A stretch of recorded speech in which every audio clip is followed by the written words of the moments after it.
Hi, this is Carter Ann McGowen from LIIFE, a program of the Long Island International Film Festival, and I am here with some of the production team from Dead Letters. Why don't you all introduce yourself and introduce what you did on the film? So, go ahead. My name is Duswalt, and I'm one of the actors, and I'm not going to give away which one I am. My name is Manuel Valdivia. I'm a writer, co-director, and co-writer of Dead Letters. My name is James Benedetto, and I'm the producer for Dead Letters. Okay, nice to meet you all, and welcome to the festival. Tell us a little bit about how you discovered the Long Island International Film Expo. How'd you get here? How'd you come to us? What inspired you to get here? Car. Long Island Railroad, also a bad answer. But I think that's a question I'll take. We got to know about the Long Island International Film Expo through the Filmmakers Connection. Okay. Born and raised on Long Island, and being a filmmaker, having the connection. We decided to produce this film, and we shot on Long Island, Hicksville, Ronkonkoma, Wollaston Park area. And then we said, what better market to host a Long Island filmmaker and a Long Island film than a Long Island Film Festival? Right, exactly. Are you all Long Islanders, or? Nope. No, okay. You're the Long Island representative here on the film. Yeah. Shooting on Long Island, what was that experience like? Because, I mean, it's, Long Island is such a village by village, town by town kind of place, and you've got, some places you've got very involved neighbors who may or may not want shooting, but tell us about your experience a little bit shooting here. It was absolutely fantastic. Jimmy, as well as being a producer, did location scouting and everything. So he would go out, because I was living in Brooklyn at the time, and so was my co-director. So he would get us pictures, we would get the photos, we would check off which ones we wanted. We came out and did a location scout ourselves with a full crew. And then basically it was a caravan from our locations. We did a 2-day shoot. So we had a schedule to keep, and we moved from location to location, and everybody was very happy and very open to us. We used a lot of family connections, and we're able to get into other people's houses and set deck, and luckily it snowed. So that was the best production design we could ever have, and our production designer could then just accentuate with Christmas time gifts in February, and before you know it, it's Christmas time. Okay. And you are a New York actor, you are a local actor, I'm a New York actor, I'm a local actor, got a couple things coming out next year. So this is a great thing to be a part of. As I was telling them before, I'm going to be part of A Most Violent Year with Oscar Isaac and Jessica Chastain.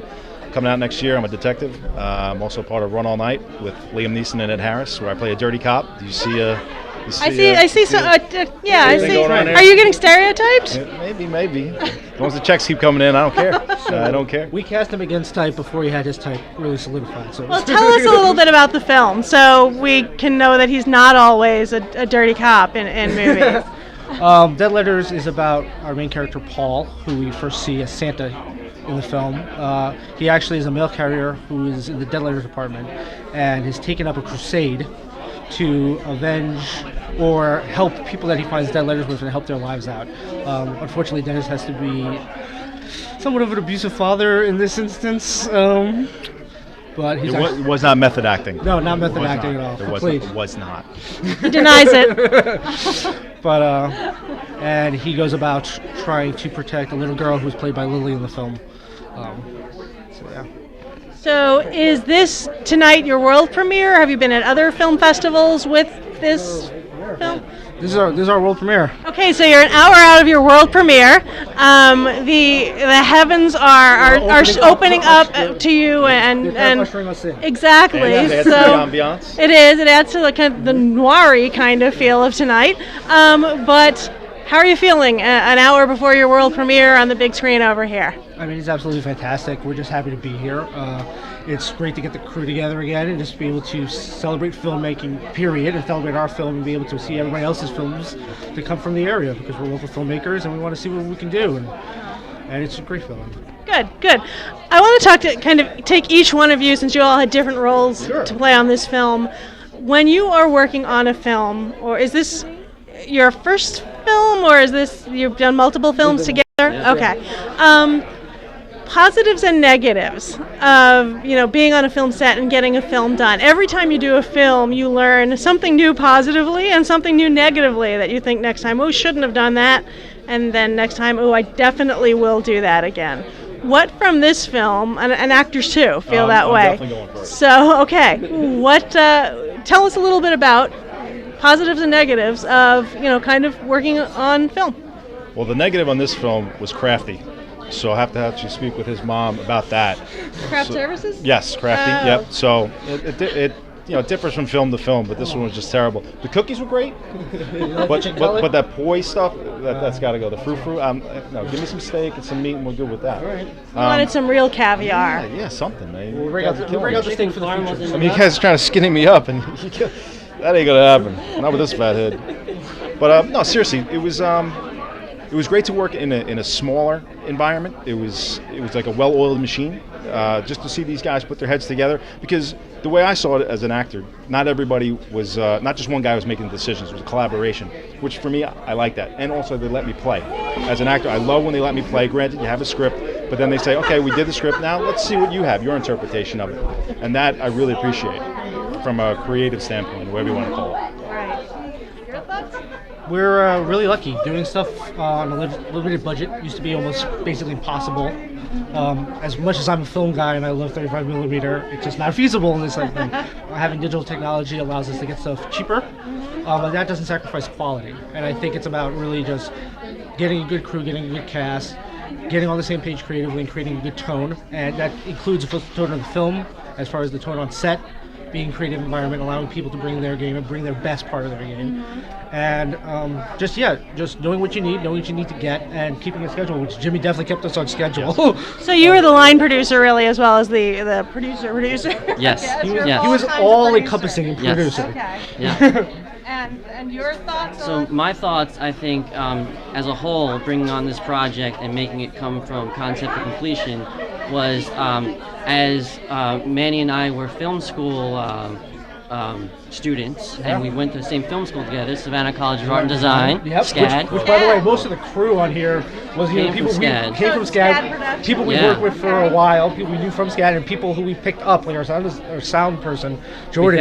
We found on Craigslist also a SCADdy. So it was like a whole SCAD alumni crew. You should have gotten them to finance it. We should have got it back. They have enough money, yeah. Yeah, seriously. But I think looking at it as a whole, it was a great opportunity to see the progress from film school to now here, and then to work collaboratively and having Manny with his professional career and Rosario with his professional career and our cinematographer Chris Todd, and seeing how we all kind of branched off, but then we came back together for this project, and how we learned all the different things, but we still had the foundation, and that I could allow them to work creatively and organize the things that I had to do so they as artists can get it all going was phenomenal for me to see that.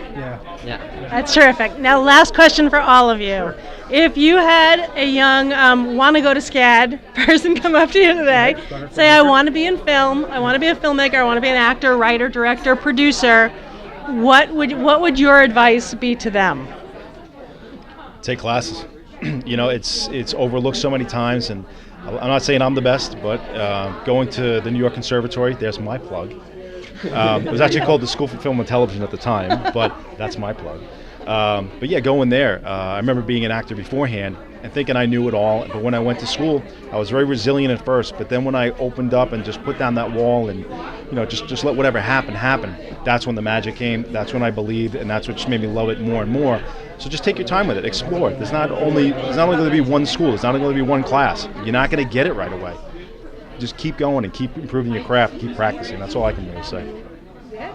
The biggest thing is to learn your craft is absolutely correct. Anybody can say they want to be a director. With nowadays, anybody can, really. And that's something you can learn the skill for, but it's something that's artistic, that's in you. So don't limit your artistic ability. Go and learn the actual craft of filmmaking. Learn all the departments. Go and learn editing, learn cinematography, learn sound, and find creative people, find compatriots, find a crew. Like every time, really Scott says that like every time you go to make a film, it's a war. It's like going to war, which is kind of true. And you want the best people you can, which is this guy right here. This guy right here has been with me for years, and you really want to go and you kind of create a family. And that's what I love about film, having a collaborative atmosphere. So find people you can work with, find the skills you can use to get your film done efficiently. I think it's just persistence and being aggressive about it. filmmaking for me allowed me to discover who I am and gain confidence, as well as travel and see tons of locations and meet tons of people. But I think it was the persistence and being scared every time you go on set, because you don't know who's there. You don't know who's one angry director or gaffer yelling at you. But the thing is that you're still there. Everyone has still that common, bond of creating something. And I think it's just the persistence and being aggressive about it. Yeah, don't let your passion go down. Because it's very hard, especially nowadays, if you can't find a job, you can't find something in the field, that you just wane. But if you love what you're doing and you want to do it in life, then just go for it because you can. And just one more thing I want to add. Background work, do it. Because you will learn so much. A lot of people look down on it, and unfortunately they do, but you learn so much on being on a film set, being on a TV set. Right. Do Being background the work. presence of Whether you do it life. 6 Yeah. months, whether you do it 4 or 5 times, just do it. You learn a plethora of things. Well, thank you all. Thank you for the advice and the interview. And I'm Carter Ann McGowen for Real Life, and we will see you at the movies.